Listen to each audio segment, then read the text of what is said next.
कुछ दिन पहले देश में इंडिया बनाम भारत की लड़ाई देखी गई थी। संघ प्रमुख मोहन भागवत ने अब इस पर अपने विचार रखे हैं। एक कार्यक्रम को संबोधित करते हुए संघ प्रमुख ने कहा कि भारत को सोने की चिड़िया नहीं बल्कि शेर बनना होगा।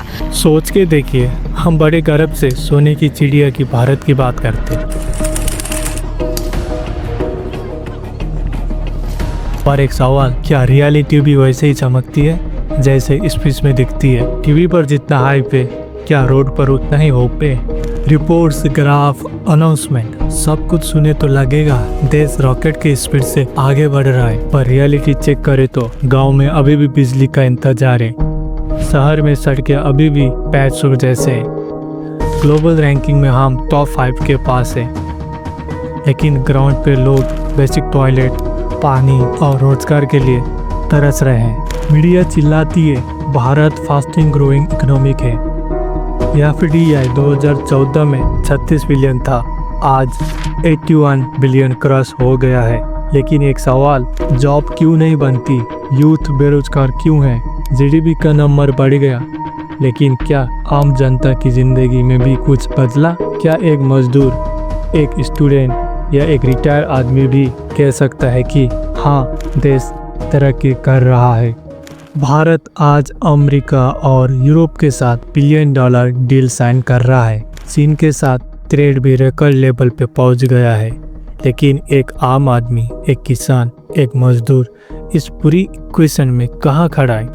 स्टॉक मार्केट हर हफ्ते नया हाई पे है, पर मैदानों में फसल अभी भी सही दाम पे नहीं बिक रही। ये विदेशी टाई किसके लिए?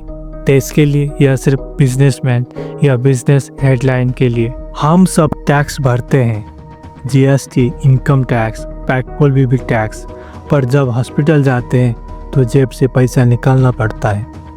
स्कूल भेजते हैं तो प्राइवेट ट्यूशन लेना पड़ता है। सड़कें पे चलते हैं तो मिलता है गड्ढा, सेफ्टी नहीं। इंडिया सिर्फ 1.9% अपने GDP का हेल्थ पे खर्चा करती है। एजुकेशन में भी सिर्फ 4.5%, जबकि फॉरेन कंट्री इससे 2-3 गुना ज़्यादा लगाता है। तो सिंपल सवाल है, जब हम इतना पैसा गवर्नमेंट को देते हैं तो बेसिक चीज़ें मिलनी चाहिए या नहीं? इंडिया के पास एशिया के टॉप इंजीनियरिंग और मैनेजमेंट इंस्टीट्यूशन है, फिर भी हर साल लाखों स्टूडेंट हायर एजुकेशन के लिए फॉरेन यूनिवर्सिटी क्यों जा रहे हैं? 2023 में करीब 10 लाख इंडियन स्टूडेंट ने देश छोड़ा और उनमें से कहीं वापस नहीं आए, क्योंकि वहाँ बेटर जॉब सिक्योरिटी, इंफ्रास्ट्रक्चर और लाइफ स्टाइल है। ये सिर्फ एजुकेशन का मुद्दा नहीं है, ये एक साइलेंट ब्रेन ड्रेन है जिससे देश का बेस्ट टैलेंट, अपना यूथ, अपनी एनर्जी किसी और इकोनॉमी को या और किसी देश के लिए काम कर रहे हैं। भारत में कई यूनिवर्सिटी में फैकल्टी की कमी है, रिसर्च फंडिंग नहीं है और सिलेबस आउटडेटेड है, और रिजल्ट स्टूडेंट डिग्री लेके भी कन्फ्यूज और अंडर एम्प्लॉय रहता है। तो जब हम अपने ब्राइटेस्ट माइंड को सिस्टम के कारण खोने लगते हैं तो ये सिर्फ पर्सनल लॉस नहीं, एक नेशनल लॉस बन जाता है। भारत आज G20 होस्ट करता है, चांद पे मिशन भेजता है, डिजिटल पेमेंट में दुनिया के टॉप देशों में आता है, पर यह सब देखकर एक सवाल ज़रूर उठता है, क्या ये प्रोग्रेस सब तक पहुंच पा रही है? ग्लोबल हेडलाइन में भारत एक टेक सुपर पावर है, लेकिन ग्राउंड पर कई लोग आज भी राशन कार्ड बनाने के लिए लाइन पे लगते हैं। इंटरनेट का डाटा सस्ता है, पर कई गांव आज भी नेटवर्क के लिए पहाड़ी चढ़ते हैं। एक तरफ हम विकसित भारत की बात करते हैं, दूसरी तरफ 2024 में भी लोग basic health care, clean water और सेफ हाउसिंग के लिए तरस रहे हैं। तो सवाल ये है, ग्लोबल इमेज क्या असली डेवलपमेंट से मैच करती है? प्रोग्रेस का मतलब सिर्फ GDP ग्रोथ या फॉरेन इन्वेस्टमेंट नहीं होता। प्रोग्रेस तब होती है जब एक मजदूर, एक बच्चे को भी क्वालिटी स्कूल मिले, जब एक किसान अपनी फसल के लिए इंसाफ पाए, और जब एक कॉमन सिटीजन को सिस्टम सुनता हुआ महसूस हो।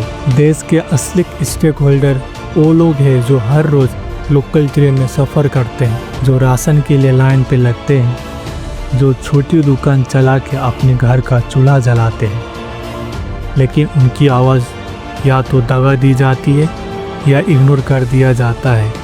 आज ज़रूरत है एक हॉनेस्ट संवाद की, एक ऐसे भारत की जहां सक्सेस सिर्फ नंबर में नहीं लेकिन हर इंसान के जीवन में महसूस हो। भारत का नैरेटिव बदल रहा है, पर क्या हम सिर्फ तमाशा देख रहे हैं या इस बदलाव के असली स्टेकहोल्डर बनना चाहते हैं? देश तभी बदलेगा जब सवाल उठाना देशद्रोह नहीं, समझदारी माना जाएगा।